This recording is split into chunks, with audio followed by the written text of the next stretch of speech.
김영은의 두뇌 교육을 시작하겠습니다. 오늘의 주제는 과제 집착력은 창의력의 원천입니다. 한수는 과제가 해결될 때까지 마음에 담아둡니다. 다음 시간이 되면 앞에서 해결하지 못한 과제를 달라고 합니다. 한 달 내내 한 가지 과제에만 몰두하기도 합니다. 집에서도 틈만 나면 그 문제를 꺼내놓고 생각을 합니다. 영재의 기준에는 과제 집착력이라는 것이 있습니다. 아이가 과제 집착력을 보이려면 특정 분야에 집중할 수 있도록 도와주어야 합니다. 모든 것을 다 잘할 수는 없는 일이니만큼 선택과 집중이 필요한 것입니다.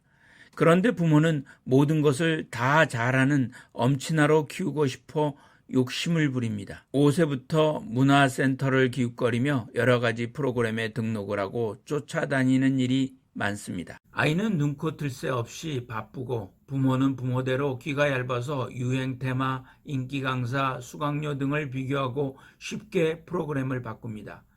더구나 그런 프로그램은 마치 초등학교나 학원처럼 선행학습을 하는 경우도 있습니다. 창의력을 격려하고 키워주는 것이 아니라 부모들의 학습에 대한 요구사항에 아부하기에 바쁩니다. 과제 집착력은 재능 개발의 가장 중요한 동기 중 하나지만 경쟁심에서 촉발된 공부 욕심과는 전혀 다른 지적 욕구입니다. 쉽게 말하면 한 가지 과제에 오래 몰두할 수 있는 힘입니다. 과제 집착력이 있는 아이는 어떤 과제를 주어도 끈기 있게 몰입하며 해결하고자 하는 열의가 넘칩니다. 그리고 도덕적인 과제를 해결한 후 진심으로 기뻐하고 뿌듯해합니다. 과제 집착력이 있는 아이는 발견의 기쁨을 즐기고 그 기쁨을 위해 끈질기게 같은 행동을 반복합니다. 발명이나 발견에 대한 집착은 수백 번 실험을 반복했던 에디슨 같은 위대한 유인만 가능한 것이 아니고 우리 아이에게도 그런 끈질김이 발견의 기쁨을 누리고자 하는 집요함이 있다는 것을 부모는 알아야 합니다.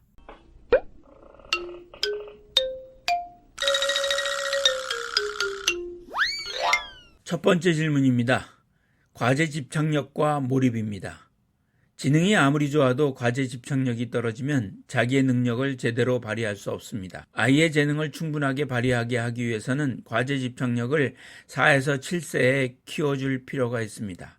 과제 집착력은 몰입이 중요한 역할을 합니다. 몰입이란 한 가지 일에 관심을 두고 골몰하는 상태로서 여러 자극 중에서 중요하다고 생각되는 것에 대하여 집중적으로 주의를 기울이는 정신적인 상태를 말합니다. 아이가 어떤 놀이나 과제에 매달려 오랫동안 꾸준히 빠져 있는 것이 몰입인 것입니다. 그러나 대부분의 아이는 한 가지에 오랫동안 몰입하는 일이 흔하지 않습니다. 4에서 7세 아이가 무언가에 효과적으로 집중할 수 있는 시간은 20분이 채 안 됩니다. 물론 아이의 몰입 정도는 사물에 대한 이해 수준과 개개인의 발달 정도에 따라 달라집니다. 부모는 아이의 과제 집착력을 키우기 위해 몰입할 수 있는 기회를 많이 주어야 합니다. 첫째, 의욕을 키우세요. 아이가 몰입하려면 의욕이 있어야 합니다. 새로운 행동의 이유가 바로 자신으로부터 우러나와야 하는 것입니다. 부모가 많이 사용하는 당근과 채찍으로 어떤 일을 실행하는 것은 의욕에 따라 그 일을 하는 것보다 지속성이 떨어지고 성취감도 약합니다. 어떤 과제에 대한 호기심, 개인적 흥미, 만족감, 개인적 도전 등과 같은 내부에서 오는 의욕이 몰입의 핵심인 것입니다. 아이들은 과제 자체에 흥미가 있을 때, 즐거울 때, 도전하고 싶을 때, 만족스러울 때, 그리고 스스로 할 때 가장 의욕적이 됩니다. 따라서 내 아이의 의욕을 자극하기 위해서는 부모가 원하는 일을 무조건 하도록 강요해서는 효과가 없습니다. 작가, 과학자, 교육자, 화가, 음악가, 운동선수 등 어느 분야에서든 성공한 사람들에게서 공통적으로 발견되는 것은 자기 일에 대하여 집중한다는 것입니다. 그들이 자기 일에 우선순위를 두고 그 어느 것보다 관심을 보내고 열심히 다하면서 많은 시간을 투자합니다. 의욕이 있는 아이는 자신의 일에 집중하고 끊임없이 노력합니다. 몰입을 잘하는 아이는 재주꾼은 아닐지 몰라도 호기심에 넘칩니다. 끊임없는 호기심을 통해 과제에 몰입하고 자신에게 필요한 답을 찾아냅니다. 둘째, 오감으로 느끼세요. 몰입은 필요에 대한 적극적인 집중력입니다. 아이는 감각기관을 통해 매 순간 들어오는 자극에 자신이 어디에 집중할 것인지를 선택합니다. 몰입을 하려면 감각이 살아있어야 합니다. 감각을 살린다는 것은 외부로 흩어진 마음을 지금 여기로 돌려놓는 것입니다. 음식의 맛에 따라 각각 어떤 맛의 차이점이 있는지 세밀하게 관찰하세요. 좋은 냄새를 맡으세요. 고개를 들어 눈앞의 풍경을 바라보세요. 눈을 감고 귀에 들리는 3가지 이상의 소리를 구별해 보세요. 좋아하는 음악을 들으며 몸을 흔들어 보세요. 피부를 통해서 감지되는 감각 정보에 마음을 집중해 보세요. 아이의 뇌는 이러한 다양한 자극을 격려로 받아들이고 더욱 활발하게 작동할 것입니다. 몰입을 잘하는 아이는 이를 통하여 즐거움을 느낍니다. 몰입을 힘들다고 여기지 않습니다. 그들은 몰입하는 동안 마치 재미있는 놀이를 하고 있다고 여깁니다. 즉 놀이를 하면서 몰입하는 것입니다. 몰입하는 활동 자체에다 열중하다 보면 과제 집착력이 생깁니다. 셋째, 유능감을 키우세요. 아이가 좋아하는 것을 관찰하고 그 분야에 해당되는 것을 집중적으로 키워주세요. 노래 부르기를 특히 좋아한다면 음악과 관련된 놀이, 과제에 치중합니다. 그림 그리기를 좋아하는 아이라면 미술 활동에 힘을 실어주세요. 아이도 자신 있는 것에는 더욱 집중하기 마련입니다. 이때 칭찬과 보상도 중요합니다. 어떠한 과제를 주고 완료하였을 때 칭찬과 격려를 하세요. 아이는 자연스럽게 동기부여가 됩니다. 수영이든 바둑이든 그림이든 그 어떤 분야에서든 모든 시간과 에너지를 집중하여야 합니다. 레오나르도 다빈치와 같은 만물 박사는 극히 드문 경우입니다. 대부분의 아이들은 한두 가지 분야를 선택해서 몰입해야 창의력을 발휘할 수 있고 진정으로 행복한 삶을 살 수 있습니다. 부모가 자신의 가치관과 세계관에 자녀를 맞추려고 과욕을 부리게 되면 아이의 의욕을 오히려 꺾을 수 있습니다. 아이에게서 한시도 눈을 떼지 못하는 엄마들이 있습니다. 아이의 일거수일투족을 관찰하며 이래라 저래라 간섭합니다. 잔소리가 늘 수밖에 없습니다. 유능감이 생기려면 아이에게도 잔소리와 간섭을 피할 수 있는 자기만의 공간과 시간이 필요합니다. 아까운 시간에 빈둥거리거나 쓸데없는 일에 낭비한다고 불안해하지 말고 자녀를 신뢰하고 무조건 매일 1시간만이라도 자신 있는 일을 하게 하세요. 넷째, 일단 시작하세요. 머뭇거리면 뭐든 어렵습니다. 재능과 숙련이 필요하지만 모든 것이 준비되어야 하는 것은 아닙니다.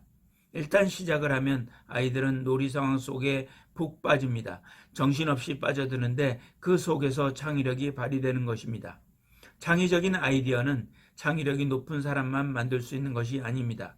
창의성은 문제를 해결하려는 끊임없는 시도의 과정에서 나옵니다. 일단 시도하게 되면 자신의 느낌에 충실하게 되고 그로 인하여 감각이 살아나 창의력을 발휘할 수 있는 것입니다. 시도하는 과정에서 기존의 경험으로 얻어진 심상을 새로운 형태로 재구성할 수 있는 것입니다. 이것이 상상력입니다. 창의력은 상상하는 능력을 통해 개발할 수 있습니다. 알버트 아인슈타인은 상상력은 지식보다 중요하다고 이야기하였으며 빌 게이츠는 마이크로소프트의 유일한 공장 자산은 인간의 상상력이다 라고 하였습니다. 모든 아이들이 상상력을 갖고 있습니다. 다만 집중하지 않아서 개발하지 않았을 뿐입니다. 논리적이고 분석적인 좌뇌의 속박에서 벗어나 풍부한 우뇌의 상상력에 시동을 걸어야 합니다. 좌뇌와 우뇌가 조화로운 균형을 이룸으로써 우리의 삶이 더 행복하고 풍요로워질 것입니다. 일단 시작하고 나머지는 상상력을 채우세요. 다섯째, 성취감을 느끼게 하세요. 아이가 몰입하지 못하는 원인 중에 하나는 집중해서 몰입한 경험이 없기 때문일 수도 있습니다. 아이들에게 매일같이 다양한 책을 읽고 난 후 재미있는 표현을 하도록 유도하세요. 아이들은 어느새 자리에 앉아 책을 읽는 것에 흥미를 가질 것입니다. 책을 재미있게 읽은 경험을 통해 성취감을 갖게 되는 동시에 점차 다른 일이 주어져도 자연스럽게 몰입할 수 있게 됩니다. 또한 블록놀이를 하더라도 다 완성이 된 다음에 다른 놀이로 넘어가세요. 바쁜 부모들은 블록놀이의 중요한 부분만 하고 나면 다른 놀이로 넘어가 완성의 경험을 느낄 기회를 주지 않는 경우가 많습니다. 책을 읽더라도 중요한 부분만 읽게 하고 한 권을 다 읽기도 전에 다른 책을 들이미는 경우가 많습니다. 작은 일이라도 완성을 해서 성취감을 느끼지 않으면 끈기나 다시 하고 싶은 마음이 생기지 않습니다. 여섯째, 몰입이 잘 되는 환경을 만드세요. 몰입한다는 것은 주목하여 보고 귀 기울여 들으며 촉감과 맛, 냄새를 느끼며 주의 깊게 생각하는 것을 의미합니다. 완전한 몰입에 가장 방해가 되는 요소는 의식의 분산입니다. 따라서 몰입의 비결은 우리가 듣거나 경험하는 정보에 완전히 초점을 맞추는 것입니다. 집중력이 높은 사람은 어떤 환경에서든 몰입할 수 있습니다. 하지만 아이들은 어떤 환경에서 놀이하느냐에 따라 몰입의 정도가 달라집니다. 아이는 동시에 여러 가지 일을 할 수 있다고 착각합니다. 그래서 독서를 하면서 텔레비전을 보고 음악을 들으면서 과제를 합니다. 하지만 두뇌는 실제로 두 가지 일을 동시에 하고 있다고 하더라도 그 모두에 완전히 몰입할 수는 없습니다. 그러므로 한 번에 한 가지 일에만 전념하게 하세요. 환경도 중요합니다. 붉은 계열보다는 차분한 청색 계열 인테리어가 아이 집중력을 키우는 데 도움이 됩니다. 벽지를 푸른 계통으로 바꾼다면 한결 가라앉는 분위기를 연출할 수 있을 것입니다. 외부 소음을 줄이기 위해 커튼을 달거나 바닥에 소음 방지 바닥재를 깔아주는 것도 도움이 됩니다.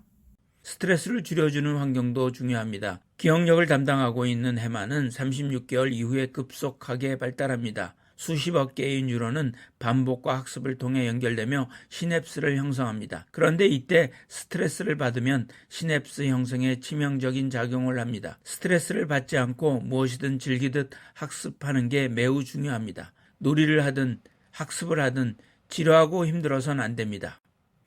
김영훈의 두뇌교육이었습니다.